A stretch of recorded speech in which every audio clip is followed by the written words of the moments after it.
नमस्कार दोस्तों, मेरा नाम है अनिल कक्कड़ एडवोकेट।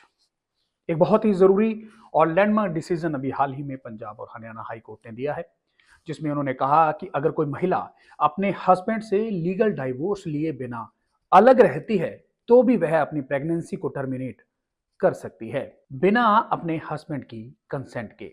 ये डिसीजन एक मेजर स्टेप है विमेन्स राइट के लिए, जिसमें उनको अपनी हेल्थ और वेलबींग के लिए इंडिपेंडेंट डिसीजन लेने का हक दिया गया है। कैसे, आइए जानते हैं। दरअसल इस केस की शुरुआत तब हुई जब एक महिला ने अपने अनवांटेड प्रेगनेंसी को टर्मिनेट करने के लिए कोर्ट में एप्लीकेशन दी। ये प्रेगनेंसी 18 वीक से ज्यादा पुरानी थी, लेकिन महिला का कहना था कि उसके लिए ये प्रेगनेंसी फिजिकली और मेंटली बहुत हैवी हो गई थी, इसलिए वो अपने हस्बैंड की कंसेंट के बिना इस प्रेगनेंसी को टर्मिनेट करना चाहती थी। ये केस अपने आप में काफी कॉम्प्लेक्स था। महिला का कहना था कि उसके साथ उसके इन-लॉज और हस्बैंड ने बहुत बुरा बिहेवियर किया था। वो मेंटल और फिजिकली अब्यूज का शिकार थी और इस वजह से अपने हस्बैंड से अलग रहने का फैसला किया था। कोर्ट में भी ये पॉइंट रेज किया गया कि क्या एक महिला को अपने अनवांटेड प्रेगनेंसी को टर्मिनेट करने का अधिकार है, जो वो लीगली तलाकशुदा नहीं है, लेकिन अपनी शादी के स्टेटस से अलग हो गई है। जब केस कोर्ट में गया तो जस्टिस कुलदीप तिवारी ने medical termination of pregnancy act के रूल्स को रेफर किया, जो कि 1971 में बनाए गए थे।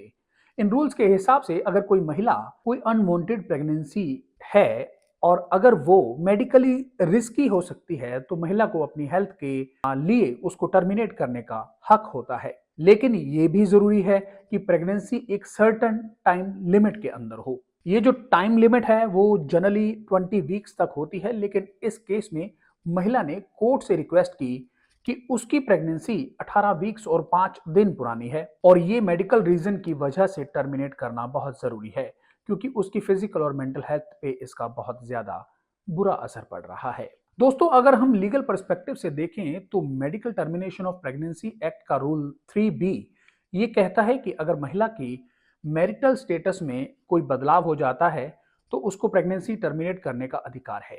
इस कोर्ट ने specifically change in marital status को ब्रॉड इंटरप्रिटेशन दिया और कहा कि अगर एक महिला अपने हस्बैंड से लीगली अलग रहती है, तो वो अपने आप को प्रेग्नेंट होने पर उसकी हेल्थ और सेफ्टी के लिए डिसीजन ले सकती है।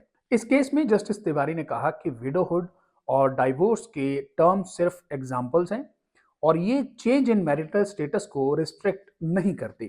कोर्ट ने यह भी कहा कि अगर एक महिला को अपनी फैमिली या पार्टनर से मेंटल और फिजिकल टॉर्चर हो रहा है, तो उसको अपनी हेल्थ के लिए इंडिपेंडेंट डिसीजन लेने का पूरा राइट होना चाहिए। ये डिसीजन सिर्फ एक केस का आउटकम नहीं था, बल्कि ये दिखाता है कि हमारे लीगल सिस्टम को और डीपली विमेंस हेल्थ और वेलबींग को समझना जरूरी है। अगर कोई महिला अपने पार्टनर से अलग है और वो किसी टॉर्चर या अन्य कारणों की वजह से अलग है, तो उसकी लाइफ को लेकर उसका इंडिपेंडेंट डिसीजन बहुत मैटर करता है। और इस केस में हाई कोर्ट ने यह डिसीजन दिया कि महिला को अपने प्रेगनेंसी को टर्मिनेट करने का फुल राइट है। हाई कोर्ट ने उससे कहा कि वो अपने नियरेस्ट सीएमओ से कांटेक्ट करें और जल्दी से मेडिकल प्रोसीजर कंप्लीट करें, जिससे उसकी हेल्थ को सेफ गार्ड किया जा सके।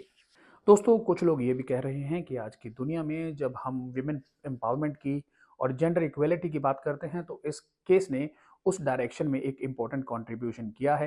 ये केस ये भी दिखाता है कि सोसाइटी और लीगल सिस्टम को अब और ज़्यादा इंक्लूसिव और विमेन फ्रेंडली बनाया जाना चाहिए। तो ये डिसीजन एक मैसेज है कि विमेन के हेल्थ और सेफ्टी के डिसीजन को सबसे ज़्यादा इम्पॉर्टेंस मिलनी चाहिए, और अगर किसी महिला को अपनी लाइफ के लिए डिसीजन लेने पड़ते हैं, तो उनके पास पूरा हक होना चाहिए अपनी बॉडी के ऊपर। दोस्तों, उम्मीद है ये वीडियो आपको पसंद आया होगा और कुछ जानकारी भी आपको इससे हासिल हुई होगी। इसी तरह के और जानकारी भरे वीडियो देखने के लिए आप मेरा यूट्यूब चैनल ज़रूर सब्सक्राइब करें और इस वीडियो को ज़्यादा से ज़्यादा लोगों तक शेयर करें। धन्यवाद।